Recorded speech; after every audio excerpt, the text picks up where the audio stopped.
네, 1시 30분 지나고 있습니다.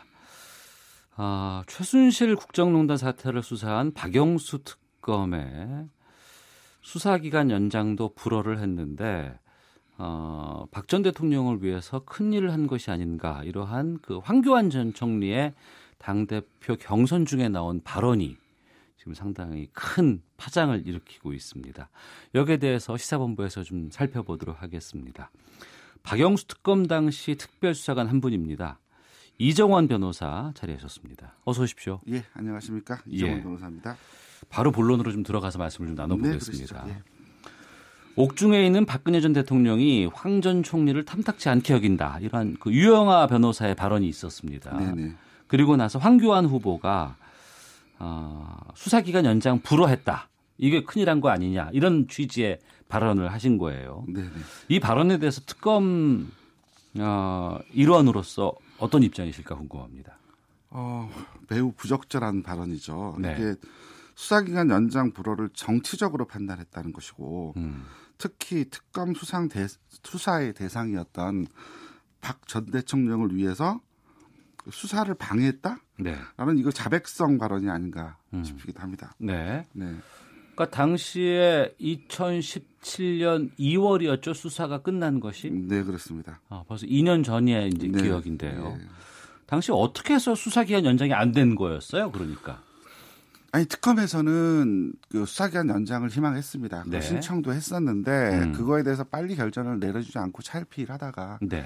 연장 기간 거의 막바지에 다다라서 특검 연장을 불허한다라고 하는 결정이 나왔고, 예. 그에 따라 특검은 그 이후에 더 이상 수사를 진행할 수 없는 상황이 되었죠. 예, 그런데 지금 이렇게 말씀하시는 내용을 들어보면 네. 특검법 20조에 이런 규정이 있습니다.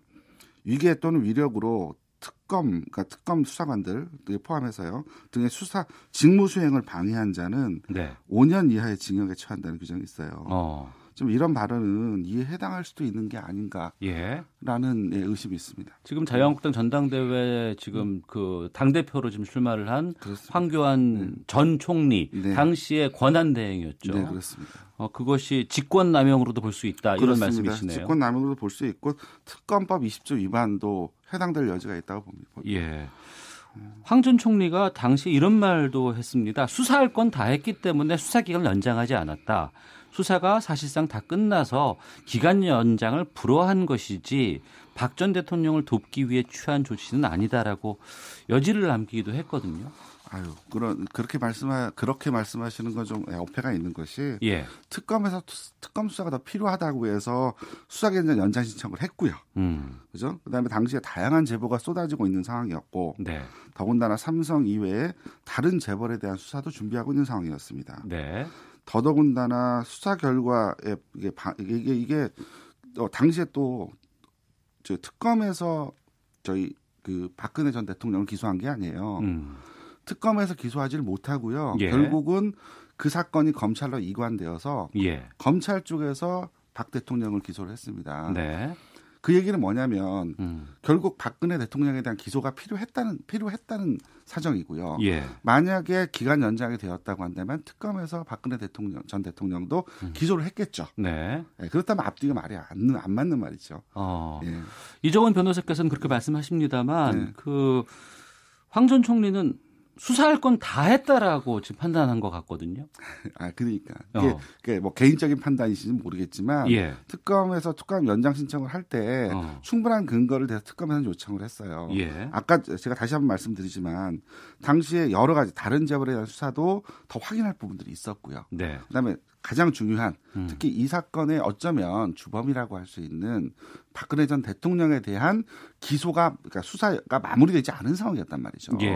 그렇다고 한다면 특검에서 거기까지 수사가 진행되는 것이 원칙적으로 맞는 말이죠.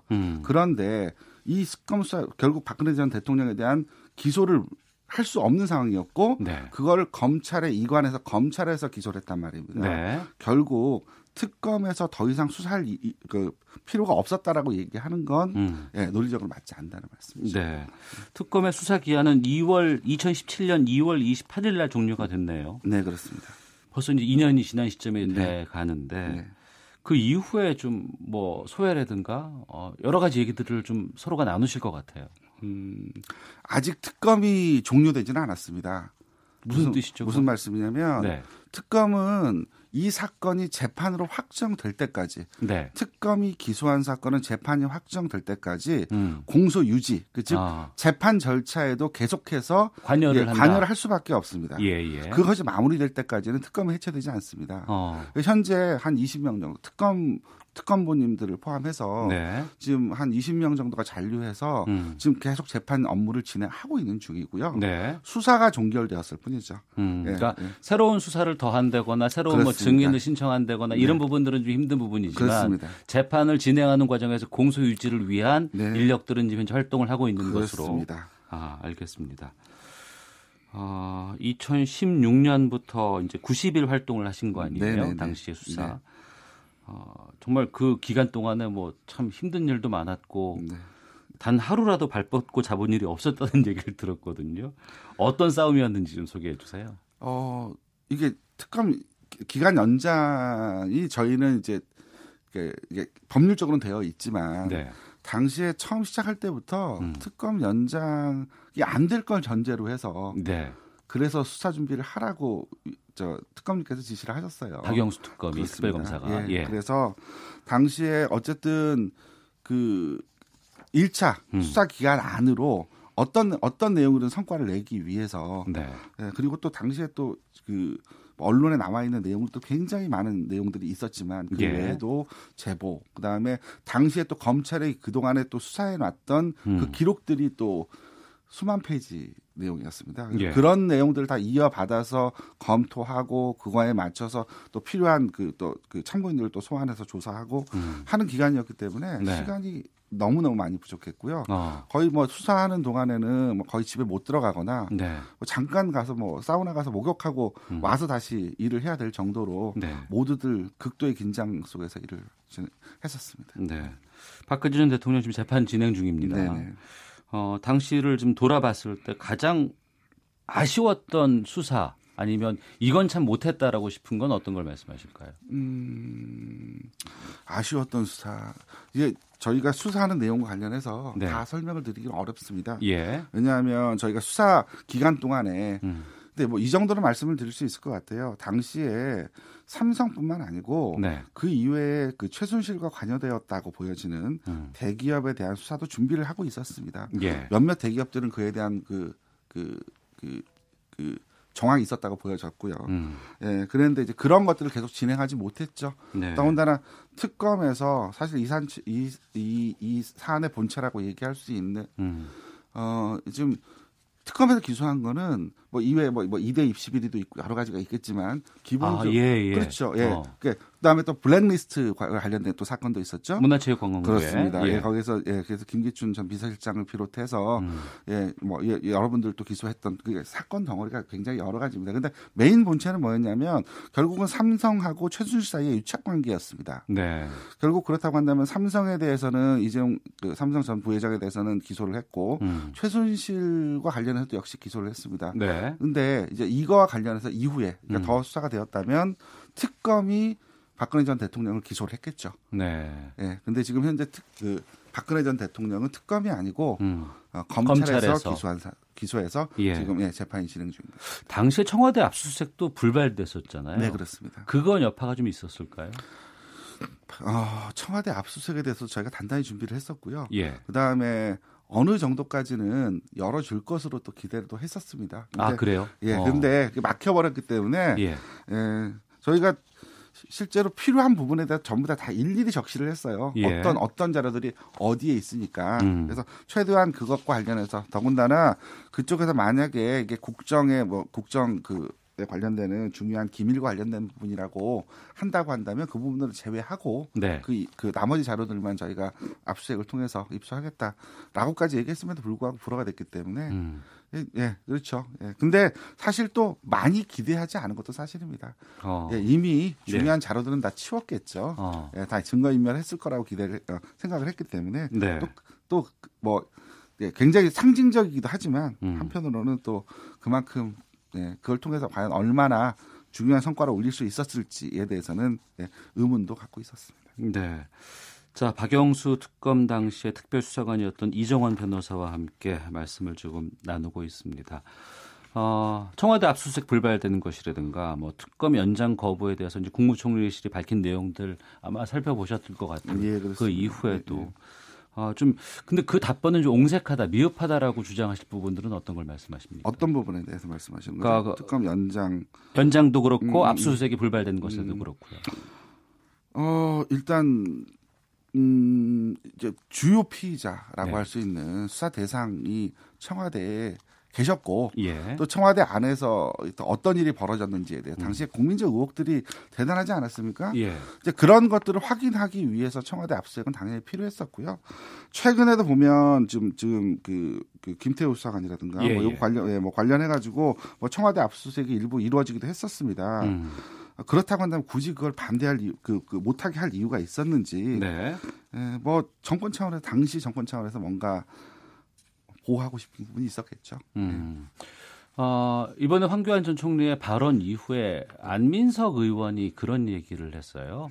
최순실의 그 재산 관련돼서 이것을 안 한 것이다. 승인을 안 해준 것이다.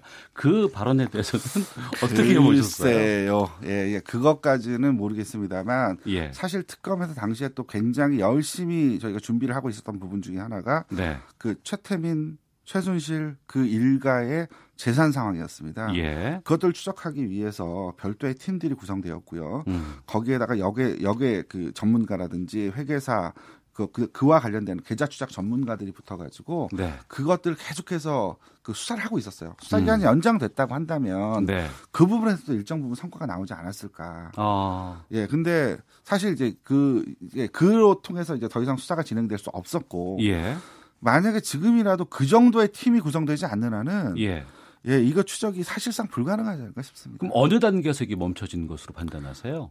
상당히 밑작업을 그리고 있었고요. 예. 예, 그리고 그러니까 이제 예를 들면 계좌에 압수수색하기 위한 그 전 단계까지 어느 정도 상당 부분 진척이 있었습니다. 뭐 제가 다 말씀드릴 수는 없고요. 예. 그러나 어쨌든 그 단계 상태에서 뭐 수사 기간이 연장되지 않았기 때문에 더 이상 수사를 진행할 수 없는 상황이었고, 더 이상 뭐 그 내용을 진척할 수 있는 상황은 아니었죠. 그럼 연계해서 질문 드리면 그 당시에 특검이 멈춰졌기 때문에 이제 최순실, 최태민 재산 추적은 영영하기 어려워진 걸로 제가 이해를 해야 될까요? 그러니까 무슨 뭐 별도의 이것을 위한 별도의 조직이 만들어지거나 아니면 뭐 공수처에서 뭐 이걸 위한 별도의 팀이 만들어지거나 뭐 이렇게 하지 않는 한은 지금 현재 있는 검찰 조직으로는 제가 봐서는 쉽지 않을 것으로 보여집니다.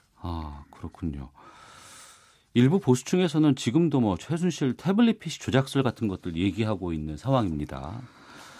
특검 수사관으로서 이런 상황은 어떻게 보세요? 좀 많이 답답하죠. 이게 일고의 가치가 없는 게 이게 최근에 그 디지털 포렌식이라고 해가지고요.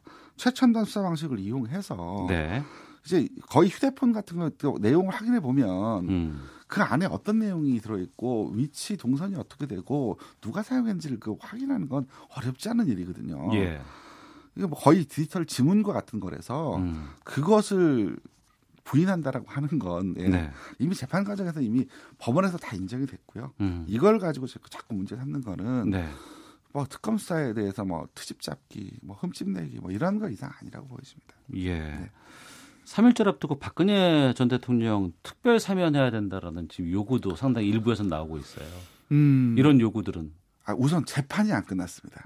사면이라고 하는 거는 재판이 최종적으로 확인되고 끝나고 확정된 이후에 뭐 국민적으로 뭐 국민적 화합을 위해서 또 여러 가지 정치적 부분들을 고려해서 뭐 사면 논의할 수 있습니다. 그런데 아직 재판이 끝나지는 않았어요.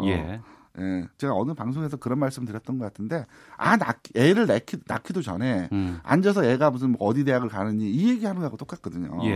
따라서 지금 현재로서는 우선 재판이 먼저 확정되는 것이 중요합니다. 재판이 빨리 종결되는 것이 필요할 것으로 보여지고요. 그 다음에 또 하나는 뭐 또 불구속 상태에서 뭐 수사를 해야 된다 이런 일부의 의견도 있는 것 같아요. 그런데 공천 개입 사건으로 이미 2년 실형을 이미 받으셨어요. 그래서 지금 수감 중인 상태거든요. 이 상태에서 지금 뭐 또 불구속 재판 얘기하는 것도 적절치 않아 보입니다. 특검 기간에 이 변호사께서 좀 집중해서 수사한 뭐 사람이나 사건들 무엇이었는지 좀 기억에 남는 장면이라든가 핵심적인 국면들 짚어주신다면요. 예, 우선 일단 제가 직접적으로 수사를 했거나 네. 이런 부분에 대해서는 아까도 제가 잠깐 말씀드렸듯이 저희가 수사 관련된 기밀 내용들은 오픈할 수가 없기 때문에 감안해서 말씀해 주시면 그 되겠습니다. 부분은 좀 양해를 해주시고요. 예. 인상에 남는 부분들은 뭐 몇 대목들이 있습니다. 뭐 일단 맨 처음에는 이제 특검의 그러니까 특검 현판식을 하는 날이죠. 네. 특검 사무소를 이제 여는 그날 동시다발적으로 10군데 이상의 압수수색이 들어갔습니다. 예. 뭐 어떤 언론에서는 그런 장면을 보고 뭐 대부의 한 장면 같다라고 이렇게 평가도 하더라고요. 예. 사실은 그것이 뭘 보여줬냐면 특검의 수사 의지를 확인해 준 것이고요. 그렇게 해서 압수수색이 진행된 이후에 정확하게 여러 가지 제보들이 들어왔습니다. 뭐 어느 부분을 압수수색을 할 필요가 있다. 예. 지금 그쪽에는 그 필요한 자료가 없고 어디를 압수수색을 꼭 해봐라. 그러니까 수사에 보탬이 되고 도움이 될 수 있는 제보들이 많이 왔군요. 굉장히 유의미한 제보들. 즉 그건 뭐냐면 국민들이 제보를 하고 싶었어요. 관련되는 분들, 공무원들, 여러 분들이. 근데 문제는 아마 그랬을 겁니다. 특검이 과연 이 수사를 제대로 할 수 있을까? 라는 의구심을 갖고 있었던 것 같아요. 근데 당시에 그렇게 전격적으로 압수수색을 하면서 수사 의지를 보여주니까 그 이후에 특검에서 이게 제대로 수사를 하겠구나 해서 여러 가지 제보들을 저희한테 보내주셨고요. 그것들이 이후 저희가 수사를 하는데 굉장히 큰 도움이 됐습니다. 예. 현직 대통령을 수사를 한 겁니다. 그리고 살아있는 권력을 수사를 했고 그랬었죠. 그 과정에서 탄핵이 이루어졌고 새로운 정부가 출범을 하기도 했습니다. 그 역사적인 그 한가운데에 있으면서 최근에 지금 여러 가지 일련의 것들이 지금 다시 또 과거로 회귀되거나 변화되는 모습들을 좀 직접 목도하실 거 아니에요. 예, 뭐 그런 부분도 있죠. 예, 거기에 대한 좀 그 감정이 남다르실 것 같기도 합니다. 우선은 이 특검 을 통해서 이 촛불 민심을 얻고 지금 뭐 이걸 통해서 현 정권이 이렇게 출범하지 않았습니까? 뭐 조금 저희가 보기에 조금 아쉬운 부분도 있어요. 그런 촛불 민심에 좀 더 기대에 부응했으면 또 하는 바람도 있고요. 한편으로는 또 일부 태극기 집회를 하셨던 분들을 중심으로 해서 또 일부 보수층 중에서도 또 극단적인 분들 같은 경우에는 아직도 정신을 못 차리신 것 같아요.